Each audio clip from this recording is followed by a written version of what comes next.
미국에서 존경받고 있는 심리치료사 리처드 칼슨의 글을 한 편 골라봤어요. 리처드 칼슨은 작가이면서 연설가이기도 하고 심리학 박사로 현대인들에게 스트레스를 덜 받고 사는 법을 가르쳐온 행복 만들기 전문가로 불리는 인물입니다. 근데 2006년 12월에 강연을 하기 위해서 뉴욕행 비행기에 올랐다가 그 비행기 안에서 폐색전 발작으로 갑자기 세상을 뜨게 되는 안타까운 그런 분이죠. 오늘은 마음에 들지 않는 사람을 만났을 때, 또 그런 사람을 만나서 또 그런 사람의 행동을 바라보게 될 때 일어나게 되는 비판하고 싶은 충동. 쟤는 왜 저래, 쟤는 왜 저래, 이 사람은 왜 이래, 왜 이래, 이런 것들을 다 마음에 들지 않는 점을 손가락으로 또는 눈으로, 마음으로 지적하고 싶을 때, 그런 충동이 벌떡 일어날 때 그런 분별심에 관한 이야기를 아주 멋지게 표현을 해놓았습니다. 리처드 칼슨의 비판하고 싶은 충동을 떨쳐버려라 라는 글인데요. 들어보시겠습니까?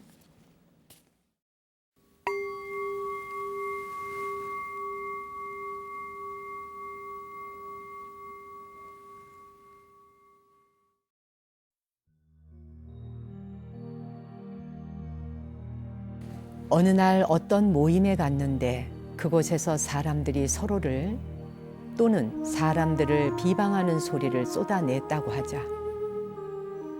그리고 모임에 참석했던 사람들이 각자 집에 돌아온 후 그 모든 말들이 세상을 좀 더 나은 곳으로 만드는데 얼마나 소용이 있는지에 대해 생각한다면 어떤 결론을 내릴까? 아마도 내 생각과 마찬가지로 아무 이득이 없다는 결론에 이르게 될 것이다. 비판의 말은 어느 누구에게도 아무런 도움이 되지 않는다. 하지만 비판의 결과는 그것이 전부가 아니다. 비판으로는 아무것도 해결하지 못할 뿐더러 사람들 사이에 놓인 분노와 불신의 벽을 더욱 높아지게 만든다. 비판받기 좋아하는 사람은 아무도 없다. 비판에 대한 사람들의 반응은 대개가 방어적으로 되거나 위축되는 것이다. 자신이 공격당하고 있다고 생각하는 사람들은 두려움이나 수치심으로 물러서고 말거나 분노에 휩싸여 격렬하게 반격하거나 폭언을 하게 된다. 비판은 욕설만큼이나 좋지 않은 습관에 지나지 않는다. 우리가 비판에 익숙해지면 우리의 일상은 온통 비판과 혹평으로 가득 차게 된다. 비판은 우리를 바쁘게 만들며 얘기거리를 제공한다. 누군가에게 혹평을 가한 후 실제로 어떤 기분이 들었는지 기억을 자세히 떠올려 본다면 마치 자신이 공격받은 사람인 양 의기소침해지고 부끄러워지게 된다는 것을 알게 될 것이다. 왜냐하면 우리가 누구를 비판하는 것은 결국 세상과 자신을 향해 나는 비판받아야 마땅해요 하고 얘기하는 것이나 다름없기 때문이다. 그 해결책은 누군가를 비판하려는 마음이 드는 순간 자신을 조절하는 것뿐이다. 자신이 얼마나 자주 남에게 비난 섞인 말을 퍼붓고 있으며 그것이 얼마나 상대방의 기분을 상하게 만드는지 헤아려 보라.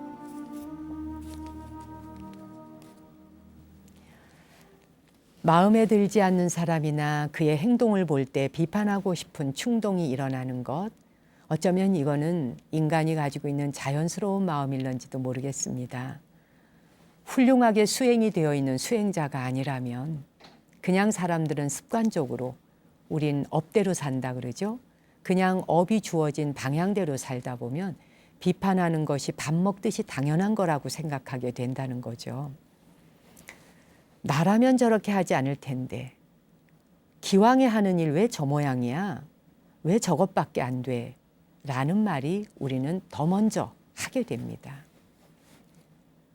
그러니 자신도 모르게 저렇게 행동하는 것은 문제가 있어 이렇게 비판하게 되는 것이 그냥 잠자듯이 밥 먹듯이 숨 쉬듯이 하는 것이다.